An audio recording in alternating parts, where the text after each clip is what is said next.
Hello. I'd like to talk about crisis management, the case studies that we're looking at, and the two five-step processes, one for ethical crisis management and one for crisis decision making. And I want to talk about how to apply these two case studies. But before I talk about that, what do you think of the light font on the dark background? Do you love it or do you hate it? If you hate it, please put in the comments that you hate it, and I promise I will try to avoid using it in the future if that is the case. So back to case studies and crisis management. Up here on the screen, you can see I've got the 5 steps for ethical crisis management. And these are the ones. And we're going to apply them to Eva's Cafe, the case study that is in your student guide. Now, there was a salmonella outbreak in this small cafe, and it caused a crisis. People died, the business shut down, public health emergency, so definitely a crisis. How did they handle it? Did they handle it ethically? Well, first of all, let's look at the terms that I used in the 5 steps and make sure we're all on the same page. Candor and honesty means open and honest. Candor is a word that means openness. If we have a candid conversation, we have a very open, very honest conversation. We might give a candid response to a question. It means that our answer is very honest. So candor and honesty, are they honest? Explain. Does the business front up and tell the public what is happening and how they're dealing with it? It doesn't mean, as some people thought in the Google Docs, that you have to explain everything that happened. You don't. You just have to say what the crisis is and say how you're dealing with it. Contrition and regret, they both mean being sorry. And to be honest, saying I'm sorry is not enough to express contrition and regret. In order to truly express contrition and regret, first of all, you have to admit that you did something wrong. You have to admit to your wrongdoing. You have to admit to your mistake. You have to take the blame. And then secondly, you have to acknowledge that your wrongdoing, your mistake, caused harm and it was your fault. So that is contrition and regret. And of course you will apologize, but saying sorry on its own cannot be counted as contrition and regret. Change. What changes are you implementing to ensure that the chances of this happening again are extremely limited? How do you prevent future occurrences? So what are you doing to change your practice? And finally, restitution, which means the same as compensation. It's very similar to compensation, but it means putting it right, making it as it was before, fixing the situation. So if, for example, your wrong action caused a forest fire, then replanting all the trees would be restitution, making it like it was before.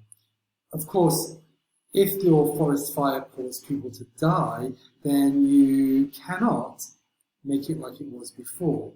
There's no fixing that. So you would have to pay compensation, which is included in restitution. So how did Eva's do on the ethical decision-making process? Well, not very well. They weren't candid and honest. So in a case study, you would take the first step and you put it as your subtitle, Candor and Honesty. What did Evers do? Well, they tried to shift the blame, didn't they? They tried to say it was somebody else's fault. They denied responsibility. So that is not candid and honest. So you would have to say, this is what they did, but what they should have done was accepted responsibility, admitted their mistake, and moved on with the crisis. The next step, did they explain what was happening? No, they did not. You would say that you put your little heading, explain the situation, and you say, Evers did not explain the situation. Instead of explaining what happened, they just tried to explain why it wasn't their fault.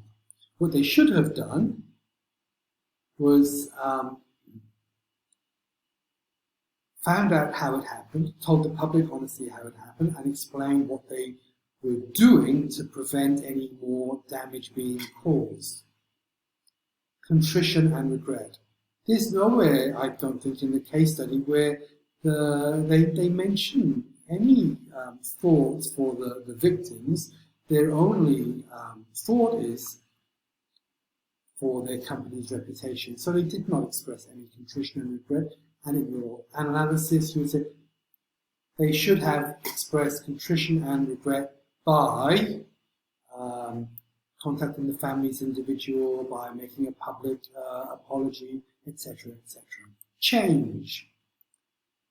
According to the case study, Eva said that the only way to change would be to change the rules because they follow the rules and blah, blah, blah. This is not honest. The changes that they need to make are in their food preparation practices, and Eva should be honest and admit this and describe the changes that they are committed to. Restitution. Offering some money for funeral expenses at the end of the process is too little, too late. Evers did not offer sufficient restitution. As soon as the crisis broke, they should have, according to these 5 steps, if they wanted to handle the crisis ethically, they should have straight away contacted the families, offered to help with medical bills, offered to help with any costs, and been there from the beginning. So the next 5 steps are decision-making, crisis decision-making. And we've come across this before, the decision-making steps. So understand the solution, act quickly, communicate, be ethical, and find a solution. So in an analysis, if you are asked to apply these steps to a case study, you would look at number 1, understanding the problem. Does Evers demonstrate that they have understood the problem? No, they have not. Because for Evers, the problem is we're getting all this bad publicity, the restaurant's closed down, everyone's blaming us. But that is not the problem, is it? That's a symptom of the problem. The real problem is there has been a food poisoning outbreak and public health is at risk. So in a crisis, you must understand what the problem is in order to be able to solve it. Did Evers act quickly? Well, no. They spent a lot of time trying to protect themselves and not speaking to the public. Did they communicate? Through a lawyer. Now, that was a bad decision because when the official spokesperson is the lawyer, we know that things are not good. In a crisis, people want to hear from the person in charge, and they want that same person to be giving them reassurance every night as the crisis progresses. And Evers did not do this. What they should have done is they should have had their CEO out front, talking to the people, talking to the media, and being honest. When there's a crisis, we want to hear from the Prime Minister, we want to hear from the Principal, the King, the Queen, whoever is in charge. It does reassure people. Did Evers act ethically? I mean, this seems like an odd question, but in the short term, sometimes you might want to hide the facts because they could cause a lot of damage. But the truth will always come out. So it is best to be ethical, and to be honest, and not to try and mislead people. People will forgive a mistake. People will forgive wrongdoing. But people will not forgive covering up a mistake, or lying about a mistake, or wrongdoing. So you must be ethical. And was Evers ethical? No. They were lying and blame shifting, they were misleading the public, they had no care or concern for the victims. They did not behave ethically. This unethical behaviour became public and it hurt them even more than the food poisoning scandal itself. And finally, the solution. Did they look for an ethical solution? An ethical solution would be one that solves the problem for everyone.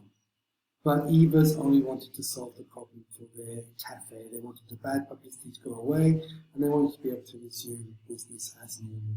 So this was not an ethical response to the decision-making process in a crisis. So just as Evers is the textbook example of what not to do in a crisis, one of our other case studies was the textbook example of what you should do in a crisis. And that company is, do you know? It's Tylenol.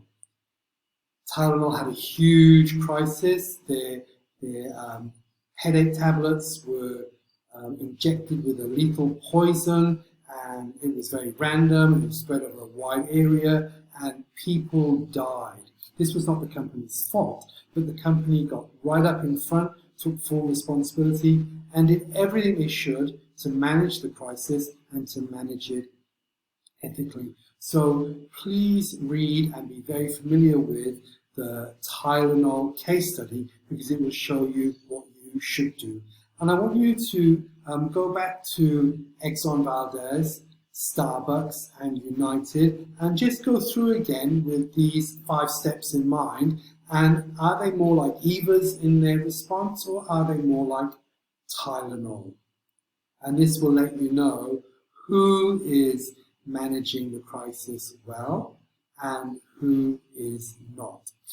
There is one other thing I want to talk about with Tylenol very briefly. I'm going to put a link to a Tylenol video in the description box below this video.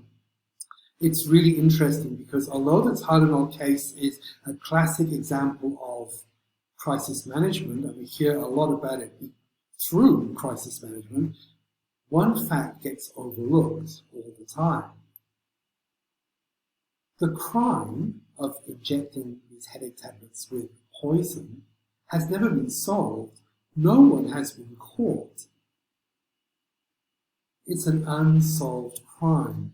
So there's a crime podcaster who I like, who has done a big talk on the Tylenol crisis and the unsolved nature of it. And if you are interested and would like to have a look, I've put the link down below.